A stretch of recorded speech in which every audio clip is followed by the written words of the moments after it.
महाराज जी, मैं ये पूछना चाहता हूँ कि कलयुग में तप कैसे किया जाए? क्या सिर्फ नाम जप तप करने के बराबर माना गया है? तप तप बराबर कैसे हो सकता है? नाम के बराबर तप कैसे हो सकता है? ये तो नाम का मतलब अवहेलना करना होगा। तप जो होता है वो तीन प्रकार का होता है। एक होता है शरीर का तप, गर्मी सर्दी सहना। जैसे देखो कुछ तपस्वी जन है, गर्मी में आग लगाकर आसपास से बैठते हैं, कुछ सर्दी में जल में गले तक खड़े होकर के भूख प्यास सहना। बाहरी जो आगंतुक प्रकृति जनित कष्ट हैं उनको सहना, उनसे विक्षिप्त ना होना, उसे शारीरिक तप कहते हैं। मानसिक तप के बिना शारीरिक तप का कोई महत्व नहीं बनता, क्योंकि शरीर का स्थूल ढांचा एक क्रियात्मक कष्ट सहा, लेकिन मना स्थिति क्या है? तो मना स्थिति में जब काम का प्रहार हो, क्रोध का प्रहार हो, ये ताप है। लोभ मोह मद मत्सर ईर्ष्या द्वेष मान अपमान स्तुति निंदा, इनको समान भाव से जो सह गया वो मन का तपस्वी। तन का तपस्वी तो कोई भी हो सकता है, लेकिन उसका फल है मन का तप। और वाणी का तप है निरंतर भगवान का नाम जप करते हुए मौन रहना। बोलना तो भगवत शब्दों में बोलना, सत्य बोलना, हितकर बोलना, ये तो तप महत्वशाली है। बाहरी दिखावे को तप नहीं कहते। व्रत संयम नियम ये अहंकार की पुष्टि अगर कर दिए तो सब बेकार हो गए। अहंकार लेने से क्या तपस्या पूर्ण हो गई?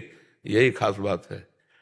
भगवान के आश्रित होकर दैन्य भाव से आप जल में रहो, चाहे फल में रहो, चाहे रोटी में रहो, चाहे उससे कोई फर्क नहीं पड़ता।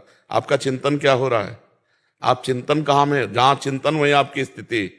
हाँ, भगवान के लिए किया जाए और दैन्य रहा जाए और नाम जप किया जाए तो यही तप भगवत प्राप्ति करा देगा। कलयुग में सबसे बड़ा तप है पापाचरण ना करते हुए नाम जप कर लो, बस हमारी बात मान लो। चाहे रोटी खा के रहो, चाहे फल खा के रहो, चाहे पानी पी के रहो, भगवान का स्मरण नहीं हो रहा तो सब बेकार है। भगवत स्मृति, हर समय नाम जप करते रहो।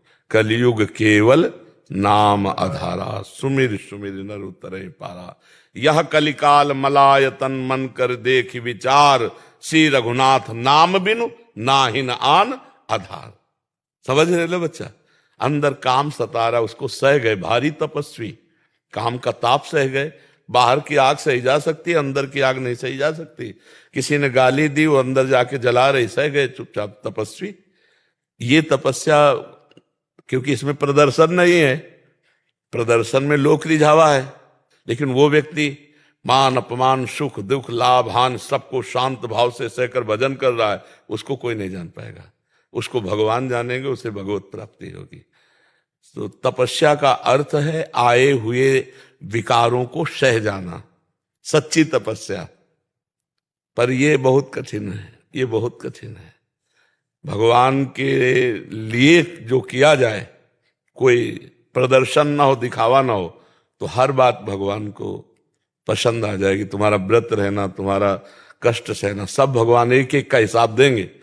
और दिखावे के लिए हो सो तो भारी से भारी तप भी किसी काम का नहीं है जी। इस प्रसंग में हम देखते हैं कि दुर्वासा जी दूब का रस पीते थे और बलकल की लंगोटी लगाते थे। अम्बरीश जी चक्रवर्ती सम्राट थे, लेकिन महाराज दुर्वासा परास्त हो गए अम्बरीश जी की भक्ति के कारण। क्यों? निरंतर भगवान का स्मरण, जितने व्रत संयम उपवास उपासना सब भगवान के लिए, तो हार गए। दुर्वासा जी चरणों में गिरे आके अम्बरीश जी के पूरा चरित्र सुनना। तो तपस्या वही सार्थक है जो भगवान के लिए की जाए, दिखावे के लिए नहीं, दूसरे को दिखा